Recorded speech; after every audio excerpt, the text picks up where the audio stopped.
Ropeway, cable car और फेनिकुलर railway के लिए इस बजट में हमको 300 करोड़ मिले हैं जी और मैं 200 प्रोजेक्ट मैंने लिए हैं जी और आने वाले 3 महीने में 10 प्रोजेक्ट शुरू होने वाले हैं। पर यहां हम रुकने वाले नहीं है। अब मैं ये चाहता हूं कि रोपवे, केबल कार और फेनिकुलर रेलवे के आगे में मैं दिल्ली से जयपुर इलेक्ट्रिक हाईवे बनाने की कोशिश कर रहा हूं।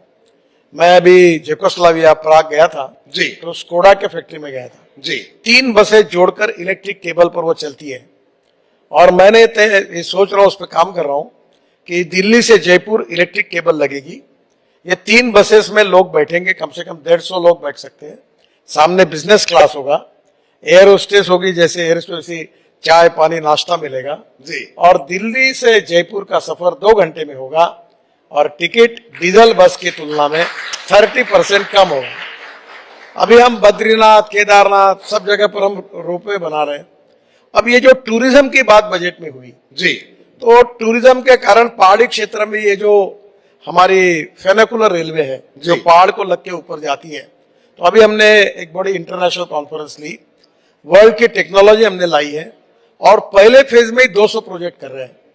फिर मैं जब मंत्री था शिपिंग का तो वाराणसी टू हल्दिया हमने वाटरवेज बनाया जी ब्रह्मपुत्रा में ड्रेजिंग किया, बांग्लादेश में मुंगली पोर्ट तक करा दिया, रोपैक्स चालू कराए। रोपैक्स है इस दिशा से उस दिशा में जाने के लिए आपकी ट्रक, बस, कार, जहाज में रहेगी, ऊपर आप बैठोगे, इधर से उधर फिर गाड़ी निकलेगी, फिर आप निकलोगे।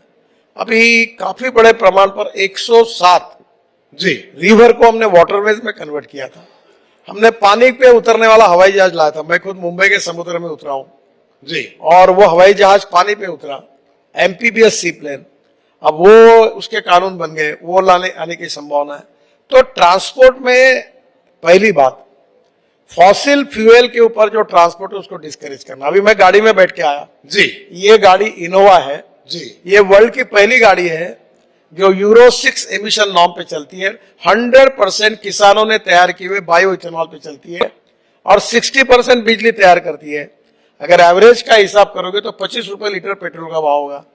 अब पानी से हाइड्रोजन, ऑर्गेनिक वेस्ट और कचरे से हाइड्रोजन तैयार होगा, उसके ऊपर ट्रक चलेगी, बसेस चलेगी, हवाई जहाज चलेगी, रेलवे चलेगी, हमारी केमिकल फैक्ट्री, स्टील फैक्ट्री चलेगी। और हम ऊर्जा को आयात करने वाला नहीं, ऊर्जा को निर्यात करने वाला आत्मनिर्भर भारत बनेंगे। यही सोच से हम लोग काम कर रहे हैं।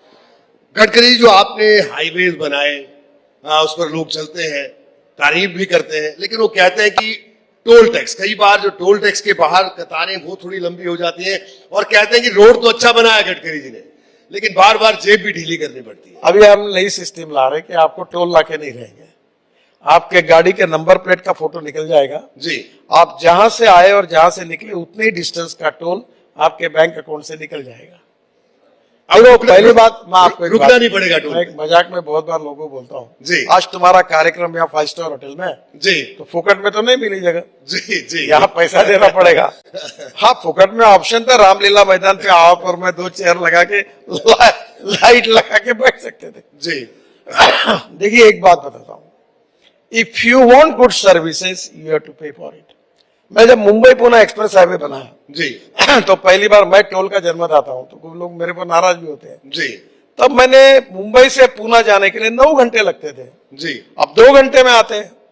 तो 2 घंटे में पेट्रोल डीजल बचता है, टाइम बचता है, सब ट्रैफिक जाम से मुक्ति मिलती है। तो उतना बचता है उतना आपको टोल देना पड़ता है। अब सरकार के पास इतने पैसे नहीं है कि हम बजट से इतने काम करें। अब मैं 5-5 लाख करोड़ के काम कर रहा हूँ, बड़े बड़े ब्रिज बना रहा हूँ, टनल बना रहा हूँ, ये सरकार की बजट की मर्यादा है जी और इसलिए टोल है, इसलिए मैं काम कर सकता हूं। और जो पैसा बचता है सरकार का वो प्रधानमंत्री ग्राम सड़क योजना में बीओटी संभव नहीं, वहां पैसा जाएगा, गरीबों के लिए पैसा खर्चा होगा। तो मुंबई के फ्लाईओवर बनाए वो पब्लिक प्राइवेट इन्वेस्टमेंट से बने। अब दिल्ली के आजू बाजू में 65,000 करोड़ के रोड बना रहा हूं।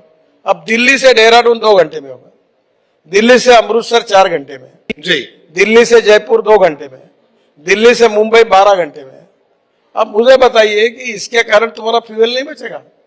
अब बेंगलोर से मैसूर आपको वहां 3.5 घंटे 3 घंटे, अभी लोग 1 घंटे में जा रहे हैं। दिल्ली से मेरठ बहुत लोग मुझे मिलते हैं आपके यहाँ के, जी 3.5 घंटा लगता था, अब 45 मिनट में आते हैं। आज मेरठ वाले लोग मुझे कह रहे थे कि हम आइसक्रीम खाने के लिए कैनॉट प्लेस आते हैं। तो 45 मिनट में फ्यूल बचता है ना। जी तो आज तो हम जो इलेक्ट्रिक की कार ला रहे हैं, इथेनॉल की ला रहे हैं, मिथेनॉल आ रहा है, बायो सीएनजी आ रहा है, बायो एलएनजी आ रहा है। हम तो परली से अब पानीपत में हवाई ईंधन बना रहे हैं, जो हवाई जहाज उड़ेंगे उस पर। पराली से हाँ, ये ऑलरेडी बन ये गया। कब तक साकार होगा आप ये हो गया साकार। अभी पानीपत में पर 1 लाख टन परली से 1 lakh litre ethanol per day, जी 150 टन बायो बिटुमिन और 76,000 ton bio aviation fuel, sustainable aviation fuel SF तैयार होती है।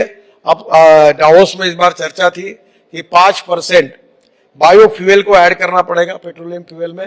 अब देश में बड़े प्रमाण पर हमारे किसान अब हवाई ईंधन तैयार करने में, मैं हर समय कहता हूं कि किसान पहले अन्नदाता था, जी फिर ऊर्जादाता बना, अब बिटुमिन दाता बना, अब किसान हवाई ईंधन दाता बनेगा। और गांव में जो मक्का, चावल, गेहूं, गन्ना लगाकर जितना पैसा मिलता है उससे कई गुना ज्यादा पैसा किसानों को मिलेगा। किसान समृद्ध संपन्न होंगे और जैसे स्मार्ट सिटीज है वैसे स्मार्ट विलेजेस बनेंगे और लोग फिर से एक बार गांव की तरफ जाएंगे। Smart village. बिल्कुल। देखो मैं आपको एक बात बताऊं, मुझे ऐसा बताओ कि मैं 10 साल में जो बात मैंने बोली जो जी। नहीं हुई ऐसी एक भी बात बताओ। नहीं इस बार मैं जो पक्का आपको विश्वास के साथ बता रहा हूं कि गांव समृद्ध संपन्न होंगे, किसान ऊर्जादाता हाइड्रोजन तैयार करेगा, किसान बायो एविएशन फ्यूल तैयार करेगा। और मैं खुद करता हूं, आप कभी आइए नागपुर में, मैं सब प्रयोग करता हूं। मैं 2004 से इस मिशन पे लगा हूं कि इस देश का 16 लाख करोड़ का जो फॉसिल फ्यूल इंपोर्ट होता है, जी। कितना 40% दिल्ली का पोल्यूशन हमारे कारण होता है। मैं ट्रांसपोर्ट मंत्री हूं। फिर पराली जलने से होता है, फिर कंस्ट्रक्शन में जाकर वो सीमेंट और ये सब बाहर आता उसके कारण होता है। क्या दिल्ली के प्रदूषण से जनता त्रस्त नहीं है? और प्रदूषण को कम करना ये हाईएस्ट प्रायोरिटी है। और स्वदेशी के आधार पर ईंधन तैयार करके यहाँ किसानों को और युवाओं को रोजगार निर्माण करना, ये हमारी पॉलिसी है।